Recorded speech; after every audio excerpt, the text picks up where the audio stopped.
স্বামী স্ত্রী যখন এক বিছানা শেয়ার করবে তখন সেই সম্পর্কটার নাম হবে বৈধ সম্পর্ক। কিন্তু কোনো একটা মেয়ের মাথায় সিঁদুর থাকার পরেও সে স্বামীকে বাদ দিয়ে যখন পরপুরুষের বিছানায় শুয়ে পড়বে তখন সেই সম্পর্কটার নাম হবে অবৈধ সম্পর্ক।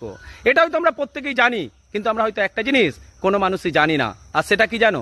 সব স্বামী স্ত্রীর সম্পর্ক যেরকম বৈধ সম্পর্ক হতে পারে না, ঠিক তেমনই সব পরপুরুষের সম্পর্ক অবৈধ হতে পারে না।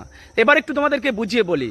ধরে নাও একটা স্বামী তার বইয়ের ওপরে দিনের পর দিন অত্যাচার করছে, বইয়ের চোখের জলের মূল্য দেয়নি, কিন্তু সে যেহেতু একজন স্বামী তাই প্রতি রাতে বউকে শারীরিক টর্চার করে, মেয়েটার ইচ্ছের বিরুদ্ধে গিয়ে তার সঙ্গে শারীরিক সম্পর্ক করে।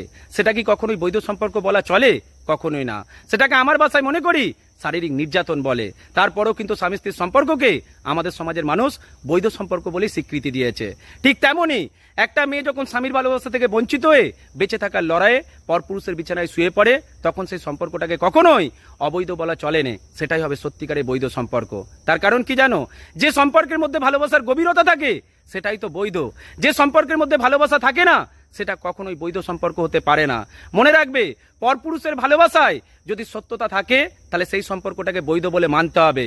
কিন্তু স্বামী স্ত্রীর ভালোবাসায় যদি কোনো রকম সত্যতা না থাকে, স্বামী স্ত্রীর মধ্যে যদি ভালোবাসার ছিটেফোঁটাও না থাকে, তাহলে সেই সম্পর্ককে কখনোই বৈধ বলা চলে না। এটাই সত্যি। ভালো থাকবেন প্রত্যেকে।